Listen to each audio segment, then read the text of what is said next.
नमस्कार दोस्तों, मेरा नाम राहुल आर्य है और आप सभी का मेरे चैनल पे स्वागत है। इस चैनल पे हम क्लास 11th और 12th की केमिस्ट्री को बहुत बेसिक से और डिटेल से कवर कर रहे हैं। उसी सीक्वेंस में हमें आज की वीडियो में जो इम्पोर्टेंट टॉपिक कवर करना है उस टॉपिक का नाम है वैलेंस बॉन्ड थ्योरी। देखिए, हम बेसिकली पढ़ना ये चाहते हैं कि भाई कोई भी जब एटम्स एक दूसरे से कंबाइन करके मॉलिक्यूल बनाते हैं तो वो कंबाइन किस तरीके से करते हैं, क्यों करते हैं, उनके पीछे कंबाइन करने का कारण क्या है। देखिए, इसी को एक्सप्लेन करने के लिए जो नेक्स्ट थ्योरी हमें आज कवर करनी है उसका नाम है वैलेंस बॉन्ड थ्योरी। अब वैलेंस बॉन्ड थ्योरी है वो आपके दो साइंटिस्ट है, उन्होंने प्रपोज की थी। उनका नाम है Walter Heitler and the Fritz London in 1927। इन्होंने ये बड़ी इंपॉर्टेंट थ्योरी दी जो कि बहुत काफ़ी हद तक आपको समझा पाएगी कि क्यों आपके एटम्स एलिमेंट एक दूसरे से कंबाइन करके बॉन्ड बना के मॉलिक्यूल्स और कंपाउंड क्यों बनाते हैं। चलिए इसे समझते हैं एक बेसिक से एग्जांपल के साथ कि वीबीटी कहना क्या चाहती है। तो देखो, अगर आप क्या करें, एक हाइड्रोजन का एटम दूसरे हाइड्रोजन एटम के क्लोज आता है बॉन्ड बनाने के लिए, तो जब भी कभी ऐसा होता है तो देखो हाइड्रोजन की जो इलेक्ट्रॉनिक कन्फिग्रेशन है वो 1s1 है। ऐसे ही दूसरे जो हाइड्रोजन की इलेक्ट्रॉनिक कन्फिग्रेशन है ये भी 1s1 होगी। तो जब ऐसे दो एटम्स एक दूसरे के पास आएंगे, तो जब वो एक दूसरे के पास आते हैं तब कुछ न्यू अट्रैक्टिव और न्यू रिपल्सिव फोर्स आएंगे उनके बीच में। जैसे ये जो लेफ्ट वाला हाइड्रोजन है, मैं दर्शा सकता हूँ, दिखा सकता हूँ कि यहाँ सेंटर में न्यूक्लियस प्रेजेंट है और पेरिफेरल में एक इलेक्ट्रॉन प्रेजेंट है। ऐसे ही ये दूसरे वाला न्यूक्लियस प्रेजेंट हो गया और इसके पेरिफेरल में भी 1s1 वाला सिंगल ही इलेक्ट्रॉन है।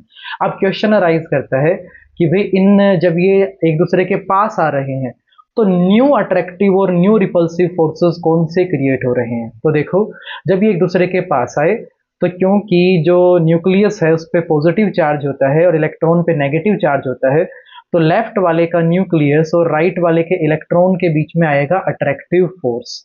ऐसे ही जो ये राइट वाले का न्यूक्लियस और लेफ्ट वाले के इलेक्ट्रॉन के बीच में आएगा अट्रैक्टिव फोर्स। तो यहाँ पर नए अट्रैक्टिव फोर्स जनरेट होंगे जिनका नंबर कितना होने वाला है, 2 होने वाला है। अब इसी तरीके से हमें ये देखना है कि जब ये दो हाइड्रोजन के एटम एक दूसरे के पास आ रहे हैं तो न्यू रिपल्सिव फोर्स किस तरीके से जनरेट हो रहे हैं। तो ये सेंटर का मैंने न्यूक्लियस बनाया और ये दोनों के इलेक्ट्रॉन बनाए। अब मुझे जानना है कि नए रिपल्सिव फोर्सेस कौन कौन से आ रहे हैं। तो रिपल्सिव फोर्सेस के लिए आप देखें कि भाई ये जो न्यूक्लियस है और दूसरा जो ये न्यूक्लियस है, एक का न्यूक्लियस क्योंकि पॉजिटिवली चार्ज है तो दूसरे का भी पॉजिटिवली चार्ज है। ऐसे पॉजिटिवली चार्ज न्यूक्लियस एक दूसरे को रिपेल करते हैं। तो ये फर्स्ट फोर्स ऑफ रिपल्शन आपको समझ में आ गया होगा। इसी तरीके से इलेक्ट्रॉन इलेक्ट्रॉन क्योंकि दोनों पे नेगेटिव चार्ज होता है तो दोनों भी एक दूसरे को क्या करते हैं, रिपेल करते हैं। तो जब ऐसा होता है तो आपके सामने यहाँ जो रिपल्सिव फोर्सेस हैं उनका नंबर भी क्या है, 2 है। यानी जब एटम एक दूसरे के पास आए मॉलिक्यूल बनाने के लिए तो ये देखने में आता है कि कुछ नए अट्रैक्टिव फोर्सेस उनके बीच में अराइज हो रहे हैं और ये भी देखने को आता है कि कुछ नए रिपल्सिव फोर्स भी उनके बीच में अराइज हो रहे हैं। अब क्वेश्चन अराइज करता है, आपकी कॉमन सेंस, आपका माइंड कहता है कि भाई अगर magnitude of attractive forces greater है मैग्नीट्यूड ऑफ रिपल्सिव फोर्स के, तो सिंपल सा क्या होगा कि भी वो दोनों एटम एक दूसरे के पास आ जाएंगे। अट्रैक्टिव फोर्सेस क्योंकि ज़्यादा स्ट्रॉन्ग है तो वो एक दूसरे के क्लोज आके एक मॉलिक्यूल फॉर्मेशन करेंगे। और दूसरे में अगर मान लीजिए कि मैग्नीट्यूड ऑफ रिपल्सिव फोर्सेस ज़्यादा हैं तो क्या होगा, तब वो एक दूसरे के पास अगर आते हैं तो आके वो परमानेंटली स्टेबलाइज नहीं हो पाएंगे, मॉलिक्यूल और कंपाउंड नहीं बना पाएंगे। अब इस केस में, हाइड्रोजन के केस में, क्योंकि आपके सामने मैंने दिखाया अट्रैक्टिव फोर्सेस का मैग्नीट्यूड जो आपका नंबर है वो भी 2 है और रिपल्सिव फोर्सेस का नंबर भी कितना है, 2 है। तो ये देखने में आता है कि भाई किसका मैग्नीट्यूड स्ट्रॉन्गर है और किसका मैग्नीट्यूड वीकर है। तो देखिए, जो अट्रैक्टिव फोर्स का मैग्नीट्यूड होता है वो रिपल्सिव फोर्स के मैग्नीट्यूड से ग्रेटर होता है, जिसकी वजह से जो ये हाइड्रोजन के एटम एक दूसरे के पास आते हैं और एक दूसरे के पास आके बॉन्ड बना के हाइड्रोजन का मॉलिक्यूल बना लेते हैं। देखो, आपको इस बात का ध्यान रखना है कि अगर आप जैसे मान लीजिए कि दो एटम एक दूसरे से दूर दूर हैं और आप उन्हें पास लाना चाहते हैं उन्हें पास लाते वक्त न्यू अट्रैक्टिव फोर्स भी अराइज होते हैं और न्यू रिपल्सिव फोर्स भी अराइज होते हैं। और ये देखने में आता है कि भी इस केस के अंदर अट्रैक्टिव फोर्स का मैग्नीट्यूड रिपल्सिव फोर्स के मैग्नीट्यूड से ज़्यादा होता है, तो एटम एक दूसरे से ज्वाइन करके क्या बना लेते हैं, मॉलिक्यूल और कंपाउंड बना लेते हैं। इस केस के अंदर ये क्या बनेगा, हमारा मॉलिक्यूल बनेगा। ओके, कंपाउंड डिफरेंट एटम्स के ज्वाइन करके बनते हैं। तो यहाँ पे अब बात ये आई कि भाई अगर वो एटम्स एक दूसरे के क्लोज आ गए और आपका मॉलिक्यूल बन गया, अब अगर आप और उन्हें फर्दर क्लोज लाओ तो क्या होगा, क्या अट्रैक्टिव फोर्स के मैग्नीट्यूड और ज्यादा बढ़ते रहेंगे?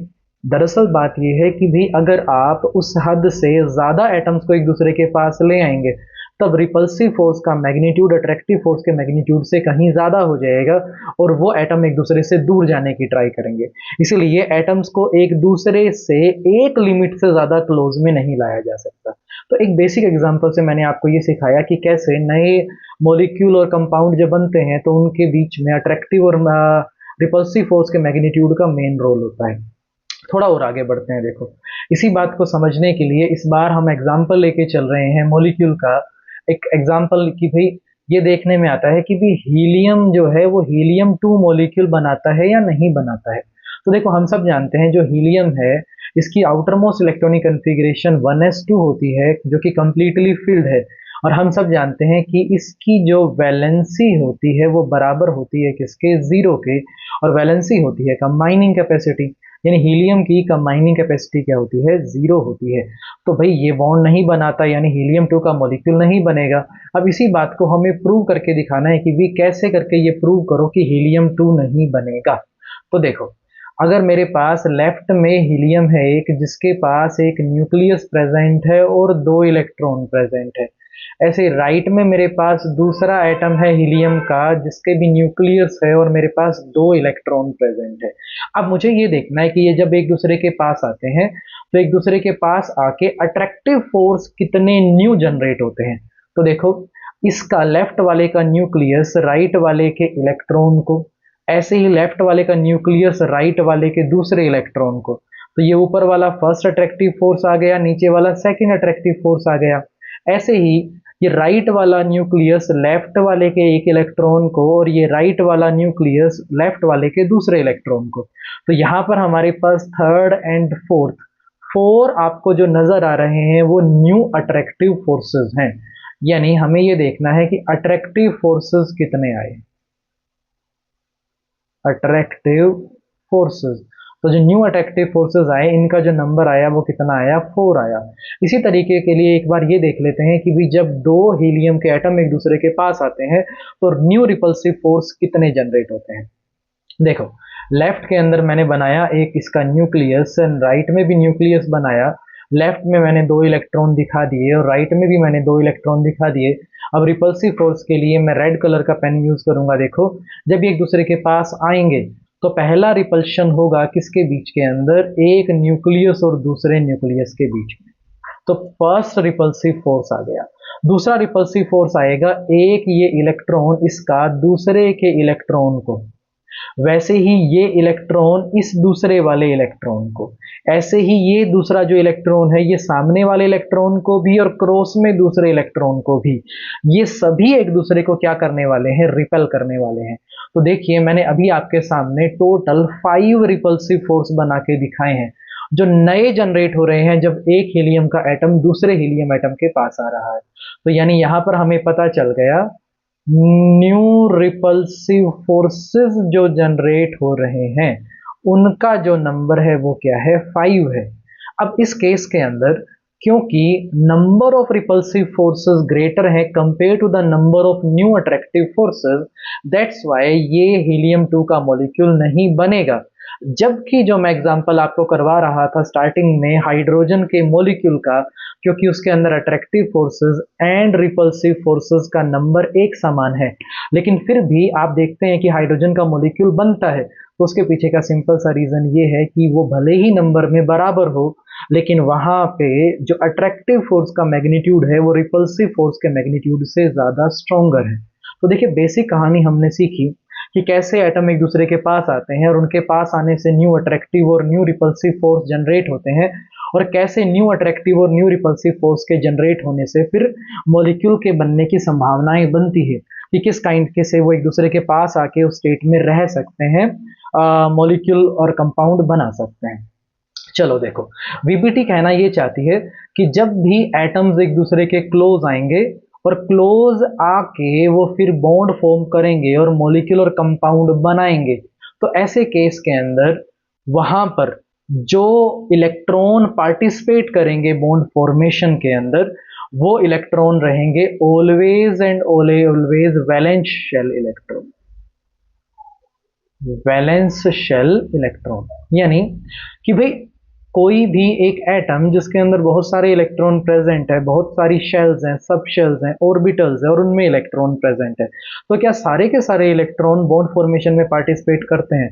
तो आंसर है, वीबीटी कहती है कि ऐसा नहीं है, कि भी वही वाले ऑर्बिटल और वही वाले इलेक्ट्रॉन जो कि वैलेंस शेल वाले हैं, और आप जानते हैं जिसका n is equal to maximum हो, सबसे लास्ट n क्या होता है? प्रिंसिपल क्वांटम नंबर की वैल्यू होती है। तो जो आखिरी n हमारा भर रखा है, वो वाले जो इलेक्ट्रॉन्स होंगे, वो वाले जो ऑर्बिटल्स होंगे, यानी valence shell orbitals and valence shell electron ही बॉन्ड फॉर्मेशन में पार्टिसिपेट करेंगे। यानी वैलेंस शेल में present electron and orbitals, these are responsible for the formation of the new molecules or compound according to the valence bond theory।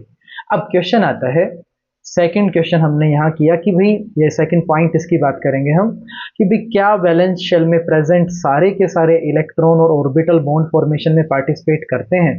तब answer आता है, VBT कहती है कि भाई वैलेंस शेल में प्रेजेंट सिर्फ वही ऑर्बिटल्स और इलेक्ट्रॉन, अगेन वही ऑर्बिटल्स और वही इलेक्ट्रॉन बॉन्ड फॉर्मेशन में पार्टिसिपेट कर पाते हैं जो कि सिंगल प्रेजेंट है, यानी वो वाले वैलेंस शेल के ऑर्बिटल्स जिनमें पेयरिंग नहीं हुई है, सिर्फ सिंगल इलेक्ट्रॉन प्रेजेंट है, सिर्फ वही पार्टिसिपेट करते हैं बॉन्ड फॉर्मेशन के अंदर और क्या बनाते हैं?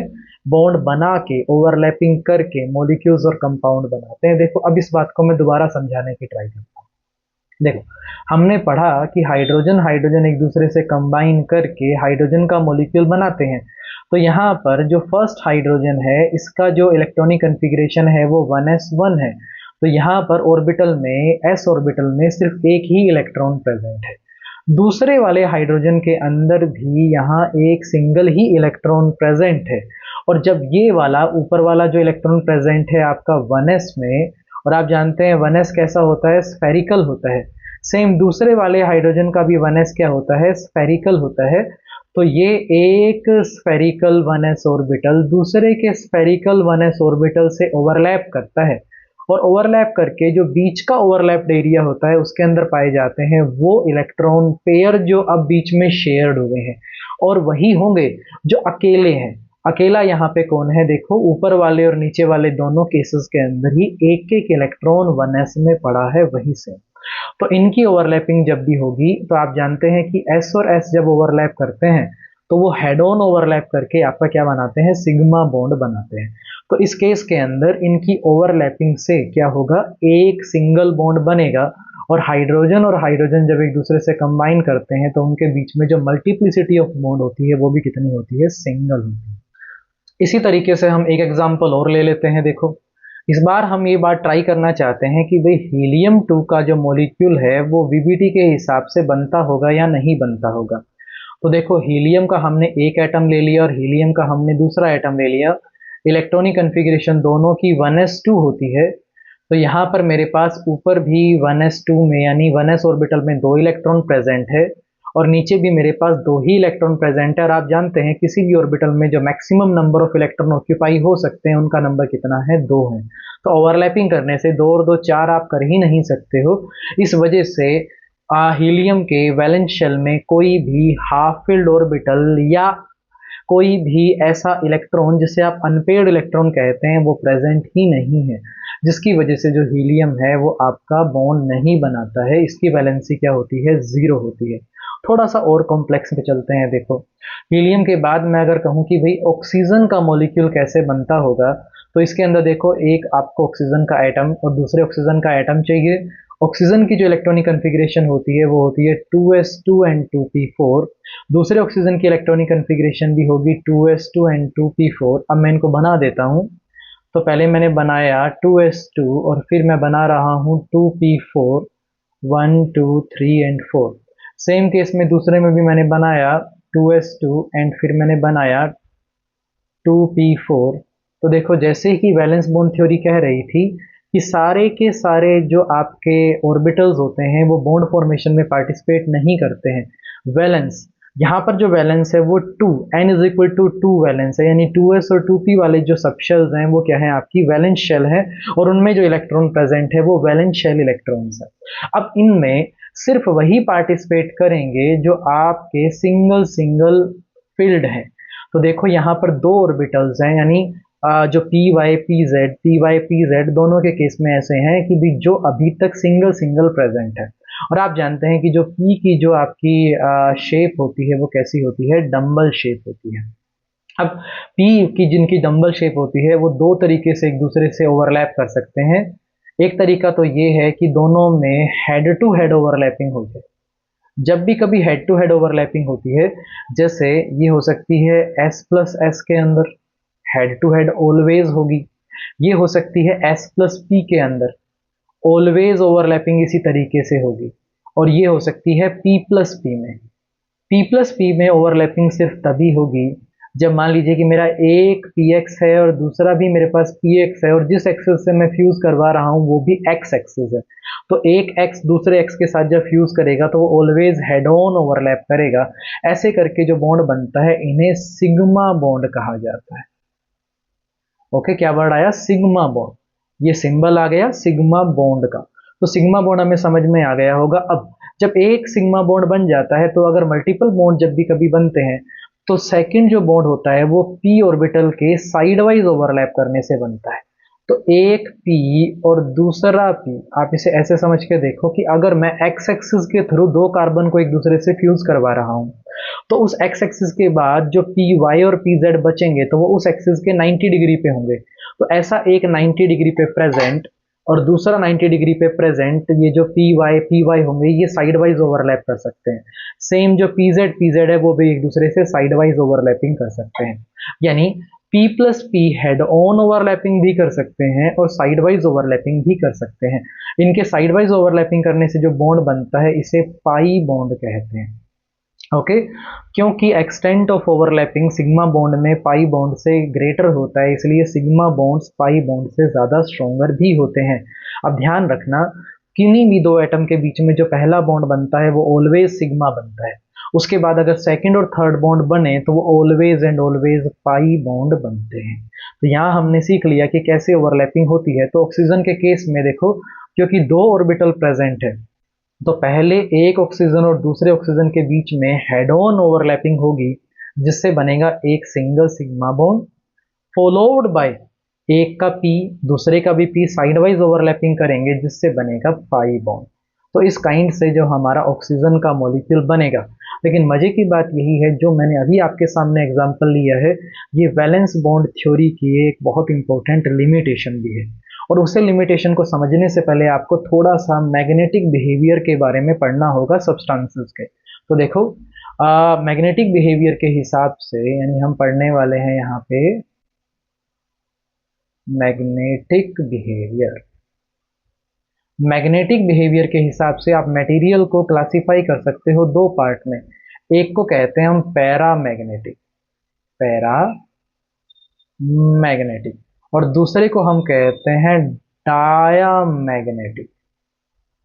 ठीक है, देखो पैरामैग्नेटिक सब्सटेंसेस वो सब्सटेंसेस होते हैं जिनमें अनपेयर्ड इलेक्ट्रॉन प्रेजेंट हो।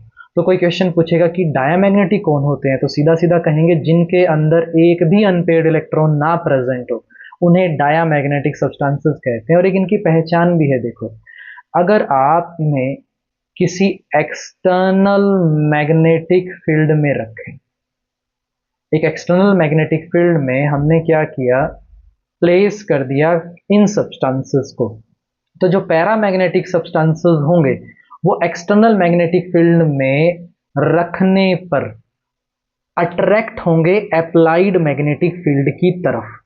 ओके, और जबकि डायामैग्नेटिक सब्सटेंसेस को जब आप रखेंगे तो मान लो जी ये आपने north and south pole provide कर दिए, वहां पर मैग्नेटिक फील्ड लगा दिया, तो अगर आप कोई ऐसा मटेरियल हैंग करते हैं जो डायामैग्नेटिक होगा तो वो इससे रिपेल करेगा, रिपेल करके वो इस फील्ड से बाहर आना चाहेगा तो वो थोड़ा सा ऊपर की तरफ उठ जाएगा और ये उनकी तरफ ही नॉर्थ या साउथ की तरफ अट्रैक्ट हो जाएंगे।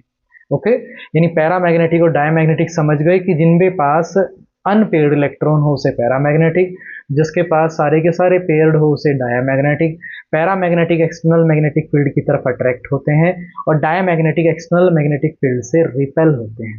ओके, तो देखो इन सभी केस में, जैसे ऑक्सीजन का केस मैंने अभी आपको बताया, यहाँ जब ओवरलैपिंग हो जाती है तो देखो कोई भी इलेक्ट्रॉन ऐसा नहीं नजर आ रहा आपको इस पूरे केस में जो कि ओवरलैपिंग के बाद सिंगल प्रेजेंट हो, क्योंकि जिस एक ऑर्बिटल की दूसरी ऑर्बिटल के साथ जिनमें एक इलेक्ट्रॉन प्रेजेंट है, ओवरलैपिंग हो गई, तब जो बॉन्ड बन गया वहां पे, उसके बाद वो शेयर्ड इलेक्ट्रॉन दोनों के होते हैं, तो किसी के पास भी सिंगल इलेक्ट्रॉन तो पड़ा नहीं।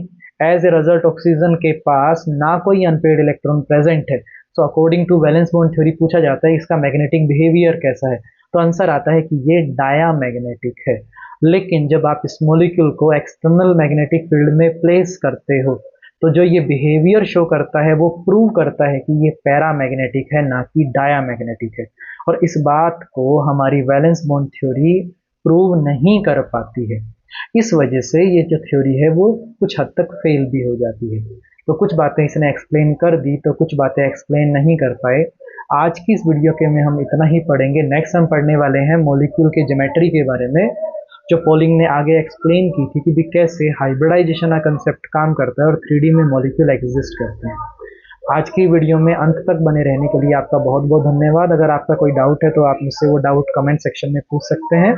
Thank you.